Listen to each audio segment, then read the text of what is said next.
Video ಮಾಡ್ತಾ ಇದ್ದೀನಿ ಅಂದರೆ ಸಮ್ ಐಟಮ್ಸ್ ಆರ್ಡರ್ ಮಾಡಿದ್ದೆ ಫಸ್ಟ್ ಕ್ರೈಯಿಂದ, ಮಗು ಬಟ್ಟೆ ಮತ್ತು ಸ್ವಲ್ಪ ಸೇಫ್ಟಿ ಆಕ್ಸೆಸರೀಸ್ ಕೂಡ. ಅದು ಹೇಗಿದೆ ಕ್ವಾಲಿಟಿ ಆ್ಯಂಡ್ ಏನು ಯೂಸ್ಫುಲ್ ಅಂತ ನಾನು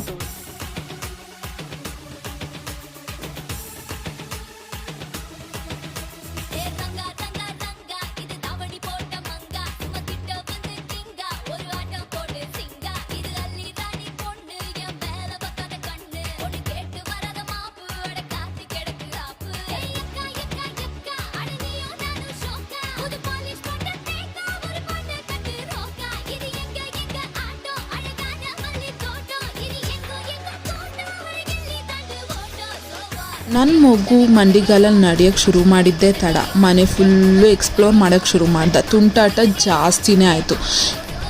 ಕಬೋರ್ಡ್ ತೆಗಿಯೋದಾಗಿರ್ಬೋದು ಅಥವಾ ಡ್ರಾಯರ್ ತೆಗಿಯೋದಾಗಿರ್ಬೋದು ತೆಗಿತಿದ್ದ. ಬಟ್ ಹಾಕಕ್ಕೆ ಹೋಗುವಾಗ ಎಲ್ಲಿ ಕೈ ಸಿಗಾಕೊಳ್ಳುತ್ತೋ ಅಂತ ನನಗೆ ತುಂಬ ಭಯ ಆಗಿತ್ತು. ಆವಾಗಲೇ ನಾನು ಯೋಚನೆ ಮಾಡಿ ಇದನ್ನು ತರಿಸ್ದೆ.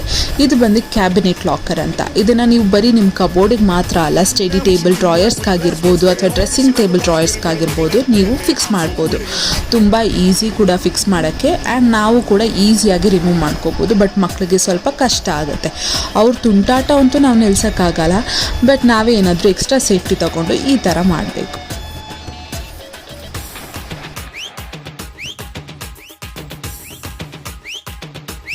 ನೆಕ್ಸ್ಟ್ ಬಂದು ಪ್ಲಗ್ ಕವರೇಜ್. ಯಾವಾಗಲೂ ಅವನು ಸ್ವಿಚ್ ಬೋರ್ಡ್ ಕೈ ಆಗ್ತಿದ್ದ, ಸೊ ಇದನ್ನು ಒಂದು ತಗೊಂಡಿದ್ದೆ. ಈಗ ಸ್ವಲ್ಪ ಸೆಕೆ ಕಾಲ ಆಗಿರೋದ್ರಿಂದ ತುಂಬಾ ಜಾಸ್ತಿ ಸೆಕೆ ಆಗ್ತಾಯಿತ್ತು. ಅದಕ್ಕೋಸ್ಕರ ನಾನು ಅವನಿಗೆ ಸ್ವಲ್ಪ ಕಂಫರ್ಟಬಲ್ ಆಗಿರೋ cotton sleeveless T shirts and panties ತೊಗೊಂಡಿದ್ದೆ. ನಾನು ಡೈಪರ್ಸ್ ಏನೂ ಯೂಸ್ ಮಾಡಲ್ಲ ಪಾಪಗೆ, ಸೊ ಡೈರೆಕ್ಟಾಗಿ ನಾನು ಪ್ಯಾಂಟೀಸ್ ಹಾಕ್ತೀನಿ. ನಾನು ಫಸ್ಟ್ ಕ್ರೈ ಪ್ರಿಫರ್ ಮಾಡೋದೇ ಇದಕ್ಕೋಸ್ಕರ, ಬಿಕಾಸ್ ತುಂಬ ಕಂಫರ್ಟಬಲ್ ಇರುತ್ತೆ and no itchiness, irritation, rashes ಏನೂ ಆಗಲ್ಲ. ಆ್ಯಂಡ್ ನನಗಂತೂ ಇದು ಬಂದು ತುಂಬ ಇಷ್ಟ ಆಯಿತು. ಎಲ್ಲ ಕ್ಯೂಟಾಗಿತ್ತು.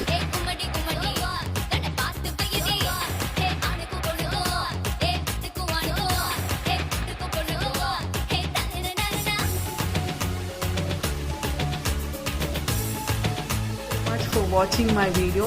ಇದೇ ಥರ ವೀಡಿಯೋಸ್ಗಾಗಲಿ ಅಥವಾ ನನ್ನ ವಿಡಿಯೋ ನಿಮಗೆ ಇಷ್ಟ ಆಗಿದ್ರಲ್ಲಿ ಪ್ಲೀಸ್ ನನ್ನ ಚಾನಲ್ನ ಸಬ್ಸ್ಕ್ರೈಬ್ ಮಾಡಿ and don't forget to like, share and comment.